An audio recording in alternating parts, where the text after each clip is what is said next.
เหมือนทรงค่ะไม่ทรงพี่น้องปันแห้งเงาหางเสงจุ้มข่าวผู้ใดฮอเข้าขาตั้งเสงอยู่ลีกัดเย็นอยู่คานอเมื่อในปีได้2 แห่งปักไป19นี้เดือน5ลอง2ค่ำโดยแมนวันที่14เดือนเอพริลปี2 แห่ง25วันเมื่อในผู้สื่อข่าวเฮาคาใจโซสื่อได้มาให้เงินในย้อนปางตึกเละลูกเฮ็ดในจีวิงน้องเขียวลุดห้ามการเห็นมีนับโหเฮงในคาอ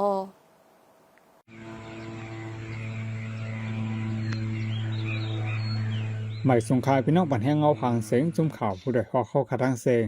ย้ำเหลือในเซวิงหนองเขียวย้อนปังตึกไปเย็นแลลูกเห็นนับโหเหงกลุ่มไล่อ่อนกันไปเสห้ามสนไล่ตาเห็นลีกตอบลีกกูปีพ้องเข้าในเป็นข้าวลูกเห็นจัน10เขาดูตอบลีกดักขึ้นจัน2ก้อยกาปีในแดลูกเห็นอันไรลุดห้ามในมีโหปัก80ในค่ะก็กดปากในมันได้ยินว่าเช้า30จะไหนใกล้ๆก็อันในงานเทศไหนมันมีดังนั้นก่อนบางทีก็มันหนึ่งตั้งเขาอยู่เขาเฮ็ดไว้ดีขึ้นอย่างไรเขาเนาะสอนไว้ดีขึ้นอย่างไรก็สอนไว้ฉีกโผล่เท่านั้นเขามันย้อนมาฉันได้ทำเป็นคนที่พวกเราเป็นเรื่องที่มาเกิดขึ้นแล้วเนาะพวกเราแล้วว่าฝ่ายต่างๆนั้นต้องมองเกิดเดิมว่าไว้วันตั้งคำมองไม่ได้หน่อยกล้ามาเลยนั่นน่ะทำได้แค่เป็นหนังเปิดเสียงก็ยากแล้วว่าตั้งสองคนก็แหละ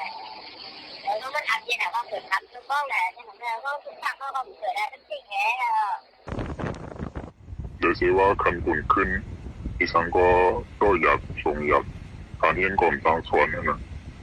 การเห็นเนี่ยการเห็นในการเลยที่โดยตั้งบทนั้นในเวียนก็สุขวันเราก็สุขเนี่ยมันตั้งส่วนกันเลยในชีวิตด้านนั้นอันที่ได้ขึ้นเสียได้รู้ไว้ก็ตั้งปีก็มีแต่ก็ขึ้นได้มันก็ส่วนยิ่งโอกาสก็ได้เลยก็มีเศร้ากันเลยพงคนเมืองยาตามปังซึกเสือในเซเว่นหนองเขียวในการไปมักมีก็อำเป็นกันแต่หากินเล่งต้องนาเฮือนก็อยากกินย้อนนั้นตาพ่อแม่เตกำใจลูกล้างกว่าขึ้นเห็นกว่าตอบเรียกต่างตีต่างเวียงก็อยากเผิดแห้งไหนค่ะที่กับแต่ใกล้ๆก็มันยิ่งเงินก็แพ้เดี๋ยวในหูดัดเมืองเขาเนี่ยมันก็ดัดก็มันเห็นมันหมดตุ้นหัวชิดแขนมันแหนตัวเขาแต่ตั้งก่อนเนี่ยกับสอนเนี่ยก็ร้านเขาที่2 ตัวขึ้นมาบ้าน6 วันเลย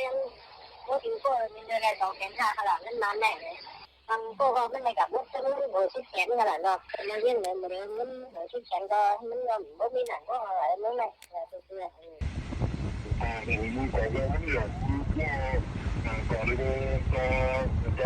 มันกินน้ำออกก็หลุมลูกน้องเนี่ยมันจะเอาตัวที่จะต้องระวังย้อนต้องผ่านในใครนั่นขนาดนั้นผมเร็วดีเลยที่ย้อนคุยหาก็ป้าดีอย่างผมจังเลยจนหมดนี่กินตัวในเซเว่นหนองเขียวพ้องการป้ายปิญญาลงบองซึ่งมันอำเป็นการในห้องเฮียนเจ้าหมุนอันสวนปันลักสุดหมายแต่ตึกปั่นกว่าไรอยู่พ้องหาตั้งออกตาป้ายปิญญาลูกอ่อนหยาบในพ่อแม่มังก็เอาตื้อตั้งในเสส่งลูกลังเฮียนดีห้องเฮียนจอมเกียงหมุนเจ้าก็มีไหนค่ะในเรื่องในตรงนี้นะก็มันไปตั้งมีสังขารเลยสิว่าตอนนี้นักสุนใหม่อันสังขารซึ่งไป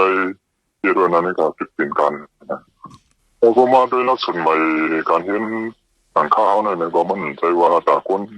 จอมก็เป็นป้าตาคนนั้นก็ขึ้นเลยเนี่ยมันก็เป็นมีน้ำตาลที่หนึ่งมาเขาเห็นนักสุนใหม่ก็มันก็เพิ่งกันตั้งเขาเห็นหลวงพ่อซึ่งมันป้าไอ้กูภาษานะกันนะ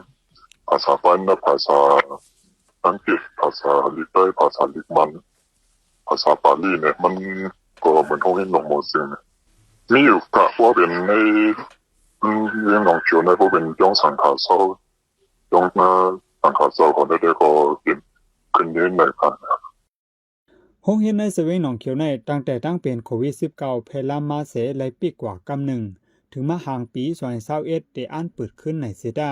ย้อนซึกมันยึดเมืองแลห้องเฮียนหลวงพ่อซึ่งมันอันมีในเซเว่นหนองเขียวนับโหปากหลังและเกิดแปดการเฮียนการสอนต่อถึงย่ำเดียวลูกเฮียนในเซเว่นหนองเขียวนับโหเหียงและขาดการเฮียนไว้ในมีจำ4 ปีเย้าในค่ะปันแห้งจุ่มข่าวผู้ใดเขาเลยยินโจมขอบใจอย่างนำค่ะและในพี่น้องเขาอยู่ดีกัดเย็นรอดเพเข็นเสกัมขาดใจซอซื้อข่าวไม่สูงค่ะ